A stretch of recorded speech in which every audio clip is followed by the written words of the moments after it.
따라합시다. 슬픈 노래가 기쁨의 노래로. 아멘이십니까? 에스겔서 1장 소명장이고요. 2장에서 24장까지가 유다에 대한 심판 예언, 그리고 25장에서부터 32장까지가 이제 이방 나라에 대한 심판에 대한 예언입니다. 말씀드리지만은 복음이 필요하다는 겁니다. 유대인도 죄인이고 이방인도 죄인이라는 겁니다. 때문에 복음만이 유대인을 구원할 수 있고 이방인을 구원할 수가 있습니다. 복음은 예수 그리스도 하나님의 아들이신 줄로 믿습니다. 모든 사람이 죄인이라는 것을 강조하고 죄값은 사망이요 심판, 여기서 구원 얻을 길은 예수밖에 없다는 것을 미리 보여주는 겁니다. 성경은 요한복음 5장 39절에 예수입니다. 성경을 한마디로 이야기한다. 바로 예수입니다. 예수로 말미암아 구원을 얻으라는 것이 오늘 이 시대에 에스겔서를 읽으면서 우리에게 주는 영적 교훈, 강력한 메시지인 줄로 믿습니다.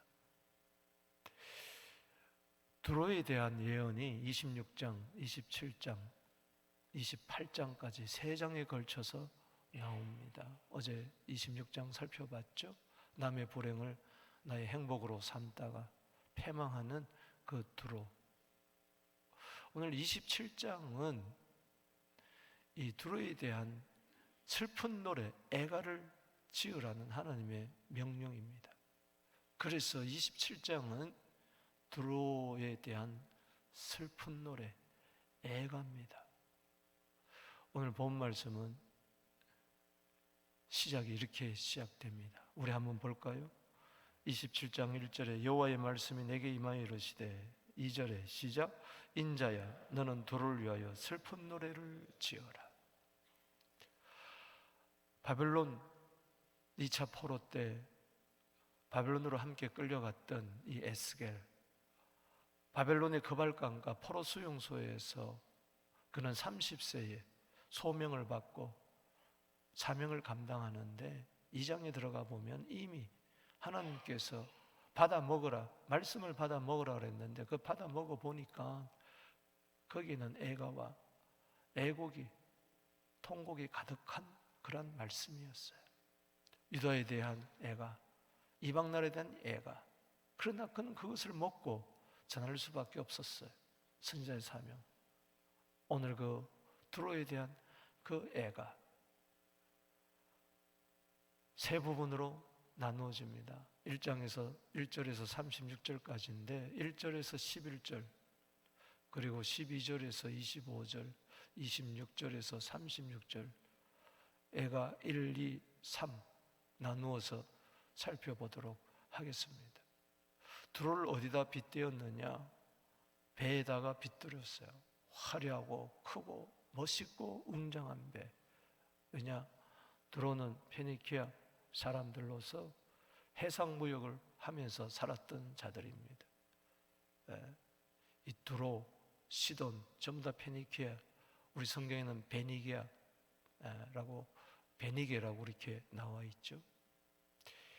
그들은 섬에도 나라가 있었고 육지에도 나라가 있었습니다. 해상무역을 통해서 마치 바다의 제국처럼, 제왕처럼 살았던 그러한 나라였습니다. 화려한 배. 그 무너지는 과정을 오늘 살펴보겠습니다. 먼저 1절에서 11절 말씀은 두로를 통해서 배울 수 있는 것은 아름다움, 완전한 아름다움을 자랑하지 말라는 겁니다. 따라합시다. 아름다움을 자랑하지 말라. 보통 아름다움, 그런 게 아니라 완전한 퍼펙트한 아름다움이라 그랬어요. 3번이나 여기 이야기하고 있습니다. 자 보세요. 3절에 너는 두로를 향하여 이르기를 바다 어귀에 거주하면서 여러 섬 백성과 거래하는 자여, 주 여호와께서 이같이 말씀하시되 두로야 내가 말하기를 나는 온전히 아름답다 하였도다. 따라합시다. 나는 온전히 아름답다. I am perfect in beauty. 나는 아름다움에 있어서 완벽하다는 겁니다. 자화자찬, 자화자찬. 아름다울 수 있겠죠. 그러나 자랑한다는 겁니다. 이게 문제예요. 여러분, 자화자찬해서는 안 돼요. 자기 입술로 자기를 자랑해서는 안 된다는 겁니다. 여기 4절 말씀을 보십시다. 내 땅이 바다 가운데 있으며 너를 지은 자가 내 아름다움을 온전하게 하였도다. 퍼펙트한 아름다움.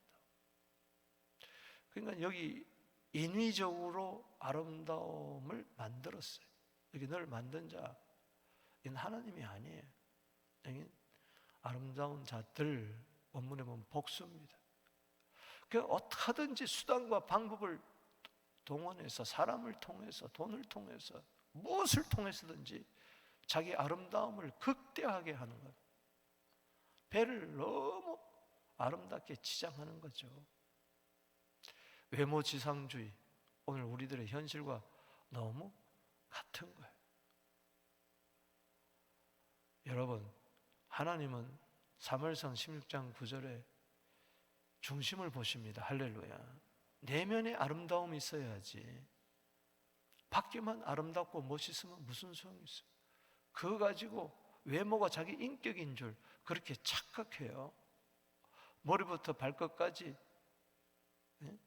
아름다움으로 치장하면은 그것이 곧 자기가 아름다운 사람인 줄 알아요. 아름다운 거하고 아름다운 사람하고는 다릅니다. 아름다운 외모와 아름다운 사람은 달라요.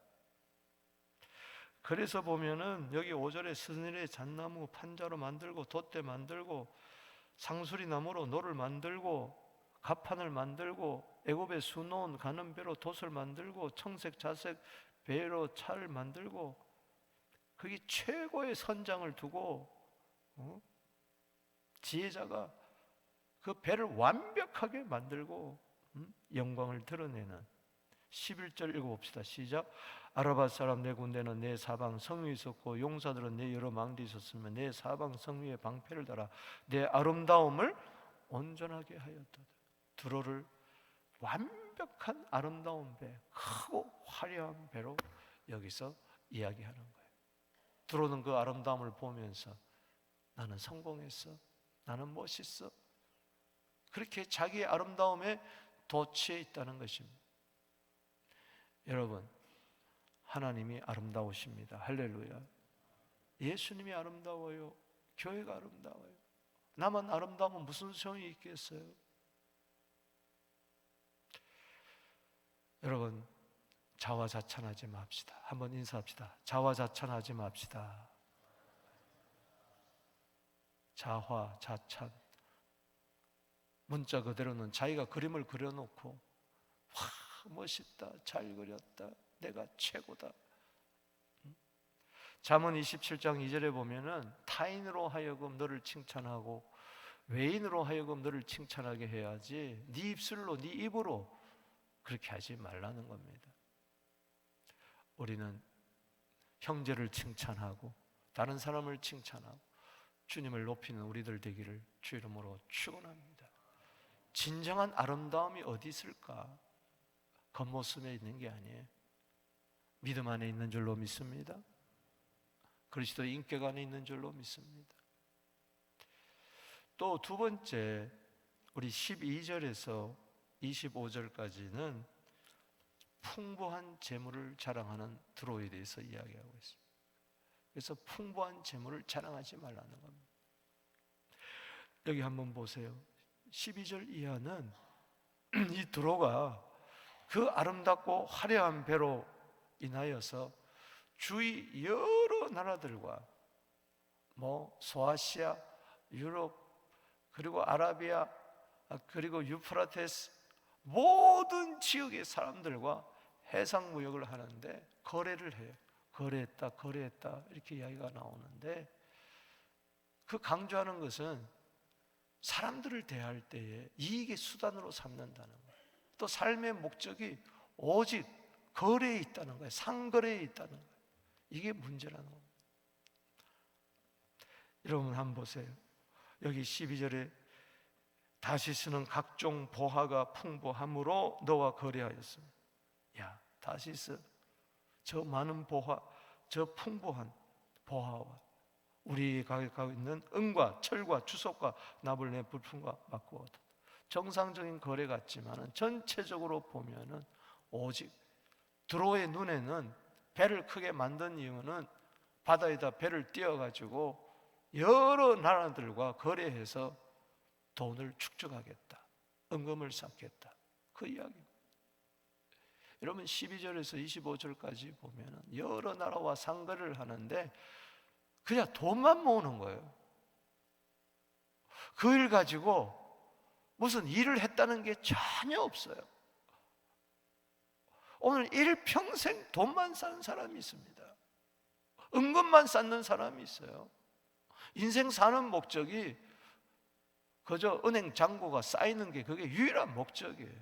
그거 가지고 주의를 한 것도 없고 선한 일을 한 것도 없고 베푼 것도 없어요. 그게 문제라는 거죠. 가진 것만 자랑하는 거예요. 그래서 여기 특징에 보면은 야완 두발 메색 상인이 되었으며 그저 녹그릇을 가지고 상품을 받고 돈이 될 만한 것은 전부 다 옷감부터 시작해서 철부터 시작해서 또 14절에 도감로 조선 말과 군마와 노새를 바꿨으며 16절에 너의 제품이 풍부함으로, 따라합시다, 풍부함으로. 또 17절에 유다 이스라엘 산까지 꿀과 기름, 유황, 하여튼 식료품부터 의류, 광산, 은금, 보화, 뭐 돈 될 만한 것은 다 거래하는. 18절에 너의 제품이 많고 각종 보화가 풍부함으로. 쭉 뒤에 가보면은 우리 25절에 보세요. 시작. 다스베는 때를 지어 내 화물을 나르니 네가 바다 중심에서 풍부하여 영화가 매우 크도다. 여기서 강조하는 것은 뭐냐? 풍부한 재물을 이야기하고 있어요. 여러분, 풍부한 재물이 나를 고귀한 인격으로 만들어주는 게 아니에요. 풍부한 재물이 있다고 해서 그 사람이 성공한 게 아니에요. 재물을 어떻게 사용하느냐, 재물에 대한 태도, 재물을 어떻게 사용하느냐에 따라서 그 사람의 됨됨이가 결정될 줄로 믿습니다. 두로가 좋은 일 한 것은, 선한 일 한 것은 하나도 없어요. 여러분 그런 말 있잖아요. 부자는 부러워하지만은, 부자를 부러워하지만 존경하지는 않는다. 존경하지 않는 부유함이 무슨 소용이 있겠어요?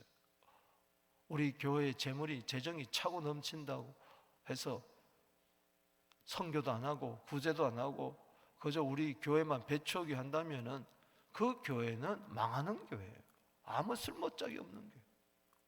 차라리 부족하고 연약하다 할지라도 선교하고 전도하고 베풀며 나누며, 할렐루야, 사도행전 20장 35절에 수고하여서 약한 사람을 돕고 주는 자의 복을 누리게 되기를 주 이름으로 축복합니다. 단지 재물을 쌓으려고 하지 마세요. 풍부한 재물 때문에 오히려 불행해질 수가 있다는 이야기인 겁니다. 디모데전서 6장 17절에 이 세대의 부한 자들에게 말해라. 마음을 높이지 마라. 따라합시다. 마음을 높이지 마라. 돈 때문에 다른 사람 무시하고 그것 때문에 거들먹거리지 말라. 마음을 높이지 마라. 그리고 정함이 없는 재물에 소망을 두지 마라. 따라합시다. 정함이 없는 재물에 소망을 두지 마라. 돈이야 있다가 없고 없다가도 있는 것이 돈이에요. 돈에 목숨을 걸지 마세요. 주님께 목숨을 거세요. 할렐루야. 따라합시다. 모든 것에 후히 주시고 누리게 하시는 하나님께 소망을 두라. 아멘. 디모데전서 6장 17절입니다. 정함이 없는 재물에 소망 두지 말고 모든 것에 후히 주시고 누리게 하시는 하나님께 두라. 그럴 때 선한 사업에 부할 줄로 믿습니다. 장래에 좋은 틀을 쌓을 줄로 믿습니다. 분명히 이야기했습니다. 시편 49편 6절에 자기의 재물을 의지하고 부요함을 자랑하는 자는 형제를 구원하지 못한다고 그랬어요. 여러분, 부요함으로 형제를 구원할 수 있습니다. 부요함으로 선교하며 구제하며 사랑을 실천해서 구원할 수 있어요. 그러나 부요함을 자랑하면은 구원할 수가 없다는 이야기. 아멘이십니까? 에레미야 9장 23절 말씀에 주님이 말씀합니다. 지혜로운 자는 지혜를 자랑하지 말고 용사는 용맹을 자랑하지 말고 부요한 자는 그 부요함을 자랑하지 말라. 누구를 자랑해야 되겠습니까? 누가복음 12장 19절에 보면은 열심히 농사해가지고 소출이 많았어요. 그러면 좀 나눠주면 어떻습니까? 오히려 창고를 크게 짓고 여러 해 쓸 물건을 쌓아놓고 자기가 자화자찬하면서 만족하면서 자기 영혼에게 이렇게 이야기합니다. 내 영혼아, my soul, 내 영혼아, 내가 여러 해 쓸 물건을 내가 쌓아두었으니 평안히 쉬고 먹고 마시고 즐기자 하리라. 그게 노년의 인생의 목표예요. 평안히 쉬고 먹고 마시고 즐기자. 주님이 들으십니다. 이 어리석은 자여, 오늘 밤 내 영혼을 도로 취하리니 너 예비한 것이 네 것이 되겠느냐. 이와 같이 하나님께 부요하지 못한 자가 이와 같으니라. 여러분, 믿음의 부자가 되기를 주 이름으로 축복합니다. 재물을 자랑하면 안 되는 거예요. 세 번째 부분의 예가를 보십시다. 26절에서 36절까지는 결국은 완전한 자기 아름다움을 자랑하고 풍부한 재물을 자랑하던 두로가 세 번째 부분에 보니까는 결국은 돌풍에 패망하는 두로의 모습. 그래서 주위에서 애가를 지어서 슬픈 노래, 통곡의 노래를 부를 수밖에 없다는 것입니다. 26절 보십시다. 시작. 내 사공이 너를 인도하여 큰 물에 이르게 하며 동풍이 바다 한가운데서 너를 무찔렀도다. 그동안에는 바다 때문에 먹고 살았는데 순풍에 돛달듯 그렇게 아름답고 크고 화려한 배를 통해서 주위 모든 나라들과 무역하면서 부를 축적했는데 주위의 부러움의 대상이 되었는데, 그런데 그 바다, 자기를 먹고 살린 그 바다 가운데 갑자기 동풍이 일어나는 거예요. 바다 때문에 살다가 바다 때문에 죽는 거예요. 동풍이라는 것은 동쪽에서 불어오는 바람인데 사막에서 이 뜨거운 바람, 열풍이 바로 동풍입니다. 이게 팔레스틴 지방으로 확 덮치면서 지중해의 한가운데에 바다 가운데서도 돌풍이 일어나는. 여러분, 폭풍이 일어날 때는 바다만 일어나지 않고 육지만 일어나는 게 아니에요. 육지에도 바다에도 일어나는 것이죠. 이 동풍이 바로 돌풍이 돼가지고 크고 그 화려했던 그 배를 침몰시키고 마는 것입니다. 여러분, 인생의 돌풍 하나님이 막아주셔야 됩니다. 할렐루야. 언제 돌풍이 일어날지 몰라요. 자랑하지 마세요. 잠언 27장 1절에 내일 일을 자랑하지 마라. 하루 동안에 무슨 일이 일어날는지 모른다. 여기 27절 보십시다. 동풍이 바다 한가운데 너를 무찔렀도다. 27절에 시작. 네 재물과 상품과 바꾼 물건과 네 사원과 선장과 네 배의 틈을 막는 자와 네 상인과 네 가운데 있는 모든 용사와 네 가운데 있는 모든 무리가 네가 패망하는 날에 다 바다 한가운데 빠질 것이라. 아름다움도 바다 가운데, 또 풍부한 재물도 바다 가운데 다 빠져버리고 마는 겁니다. 31절에 그들이 다 너를 위하여 머리털을 밀고 굵은 배로 띠를 띠고 마음이 아프게 슬피 통곡하리로다. 32절 시작. 그들이 통곡할 때 너를 위하여 슬픈 노래를 불러 애도하여 말하기를 두로와 같이 바다 가운데서 정박한 자가 누구인가. 슬픈 노래를 부르면서 애도하며, 그러면서 36절에 비웃는 거예요. 공포의 대상이 되고 말아요. 여러분, 돌풍을 만났을 때, 유라굴로 광풍을 만났을 때 하나님이 함께 하시면은 오히려 신세계로, 새로운 은혜의 세계로 갈 줄로 믿습니다. 돌풍에 빠지지 마시고, 때로 어떤 돌풍이 있다 할지라도 그것을 통과하는 주님의 은혜와 보호하심이 여러분에게 있게 되기를 바랍니다. 여러분, 이사야 23장에 보면은, 따라합시다. 두로에 대한 경고라. 하나님이 이미 두로에 대해서 이야기했어요. 오늘도 이 돌풍은 바벨론인데 26장에서 본 것처럼 바벨론이 아직까지 두로를 공격하기 직전이에요. 하나님은 에스겔을 통해서, 이사야를 통해서 돌아오라는 겁니다. 내게 돌아오라는 거예요. 모든 우상을 버리고 모든 죄를 버리고 돌아오라는 거예요. 아직까지 이 애가를 지어 부를 때는 그 애가를 노래를 들을 때, 아, 우리나라가 저렇게 되겠구나 생각하면서 두 손 들고 항복하고 천부여 의지없어서 돌아오라는 이야기예요. 그런데 돌아오지 않다가 결국 슬픈 애가의 노래의 주인공이 되고 말았어요.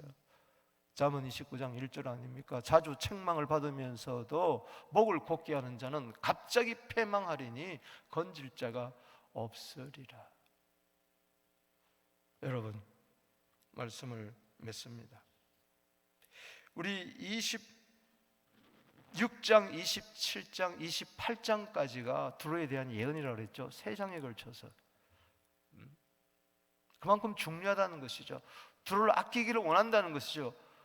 하나님이 어떤 면에서는 두로를 아름답게 하시고 풍부한 재물을 주어서 그를 통해서 하나님을 깨닫게 하고 주위 모든 나라에게 선을 행하면서 선한 영향력을 미치게 하려는 하나님의 뜻이든지도 모르죠. 그러나 그것을 깨닫지를 못했어요. 두로의 마지막 심판에 대한 예언은 28장에 나옵니다. 28장은 뭐냐? 전부가 두로의 교만을 이야기하고 있어요. 교만. 그러니까는 28장에 의거해서 26장, 27장을 봐야 돼요. 교만해서 남이 불행을 자기의 행복으로 삼으려고 했던, 교만해서 아름다움을 자랑하고 외모를 자랑하고 가진 것 자랑하고 눈에 보이는 것 자랑하고 재물 자랑하다가 망했다는 거예요. 교만하면 망하는 거예요. 아예 흔적도 없이 그렇게 사라진다고 26장, 27장, 28장에서 그렇게 이야기했어요. 오늘도 보세요.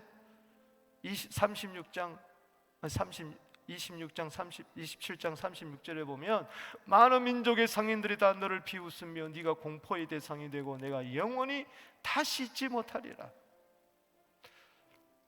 계속 영원토록 슬픈 노래를 불러야 되는데, 놀라운 것은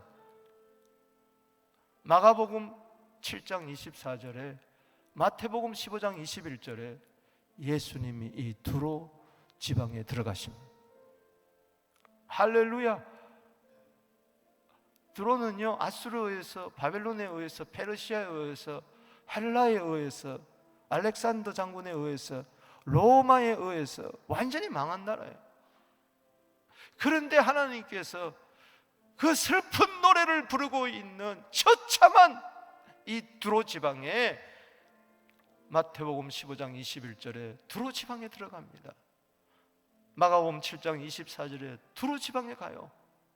거기서 귀신 들린 여자를 둔, 딸을 둔 수르보니게 여인의 그 소원을 들어주시고 그 딸을 고쳐주세요. 무슨 이야기입니까? 두로를 대표하는 그 수르보기능의 여인, 한많은 그 여인, 슬픈 노래를 부를 수밖에 없는 그 여인, 귀신 들린 딸이 떠나갔어요. 할렐루야. 귀신이 떠나갔어요. 내 믿음이 크도다, 내 소원대로 되리라. 할렐루야. 주님이 그 슬픈 노래를, 두로의 슬픈 노래를 기쁜 노래로 바꿔줬어요. 할렐루야. 아멘이십니까? 자랑질하던, 아름다움과 부유함을 자랑질하던, 망할 수밖에 없는, 돌풍을 만나서 패망할 수밖에 없었던 그 두로를 주님이 살리셨습니다. 할렐루야. 여러분, 두로에게 복음을 전했어요. 우리도 이 세상에 두로와 같은 자들이 너무 많이 있습니다. 눈에 보이는 것이 전부인 줄 알고 교만 떨고 자랑질하는, 그러다가 망하는 저들을 바라보면서 우리는 자랑할 것은 주님밖에 없는 줄로 믿습니다. 무엇을 자랑해야 되겠습니까? 우리가 오늘 이 새벽에 교훈을 받아야 됩니다. 무엇을 자랑해야 되겠느냐? 누구를 자랑해야 되겠느냐? 고린도서 1장 31절에, 고린도후서 10장 17절에 따라합시다. 주를 자랑하자. 주님을 자랑하자는 겁니다. 갈라디아 6장 14절에 나는 십자가 예수 외에는 자랑하지 않겠다. 놀라운 것은요, 이 슬픈 노래를 불렀던 이 두로로 지역에 예수님이 들어가시고, 그리고 사도행전 11장에 보면은 스데반의 일로 흩어졌던 자들이 이 베니게에 가서, 즉 두로와 시돈에 가서 복음을 전합니다. 그래서 놀라운 것은, 저는 성경을 읽다가 깜짝 놀랐어요. 사도 바울이 3차 전도 여행을 마치고 돌아오는 길에 배를 타고 오다가 사도행전 21장 3절에 보면은 두로에 상륙을 합니다. 거기 짐을 풀려고. 짐을 푸니까 자기도 할 수 없이 내려서 거기에 제자들을 찾아요. 두로에 상륙해가지고 제자들을 찾아요. 두로에 누가 생겼어요? 제자들이 생겼어요. 할렐루야. 두로에 교회가 섰던 겁니다. 그래가지고 7일 동안, 일주일 동안 그들과 함께 교제를 나누어요. 아멘. 슬픈 노래를 부를 수밖에 없었던 그 두로 지역이 복음으로 인하여, 기쁜 소식으로 인하여 기쁨의 노래를 부르고 있었다는 겁니다. 7일 동안 교제를 나누고 제자들과 함께 다시 배를 타고 헤어지려고 그랬는데, 바닷가에 그 두로 지역의 제자들이 처자들과 함께 바닷가에 무릎을 꿇고 성령 충만해가지고 이렇게 이야기합니다. 예루살렘에 가면은 환난을 당하는데요, 막 성령이 충만했다 그랬어요. 할렐루야. 슬픈 노래를 부를 수밖에 없는 저들이 예수 믿어 기쁜 노래를 부르고 제자가 되고 성령 충만해가지고 바울과 함께 무릎 꿇고 바닷가에서 처자들과 함께, 아내, 아이들과 함께 온 가정이 기도했다. 사도행전 16장 34절 아닌가요? 저와 온 집이 하나님을 믿음으로 크게 기뻐하니라. 아멘. 오늘 때로 우리 가정이 두로와 같고, 우리 주위가 두로와 같고, 무엇 때문에 그렇게 괴로워하고 슬퍼하느냐? 어떤 종류의 괴로움과 슬픔과 한탄과 통곡이 있다 할지라도 애가를 부를 수밖에 없고 가슴을 칠 수밖에 없지만, 예수 복음이 들어가게 되면은 슬픈 노래가 기쁜 노래로 바뀔 줄로 믿습니다. 이게 복음의 능력입니다. 이 복음을 여러분들이 가지고 계세요. 할렐루야. 기쁨의 주인공 예수님이 나와 함께하고 계세요. 믿으시기 바랍니다. 예수 믿으면서도 기뻐하지 못한다면은, 예수 믿으면서도 기쁨의 노래를 부르지 못한다면은, 찬송의 노래를 부르지 못한다면은 어디서 우리가 희망을 걸겠습니까? 예수밖에 없습니다. 우리 이 시간에 두 손 들고 기도하며 나갑니다. 주여, 내 인생의 슬픈 노래 애가를 기쁨의 노래로, 환희의 노래로 바꾸어 주심을 감사합니다. 우리가 복음을 자랑하게 하여 주시옵소서. 가는 곳곳마다 예수를 자랑하게 하여 주시옵소서. 우리 주 이름 부르며 나갑니다. 주여, 주여, 주여.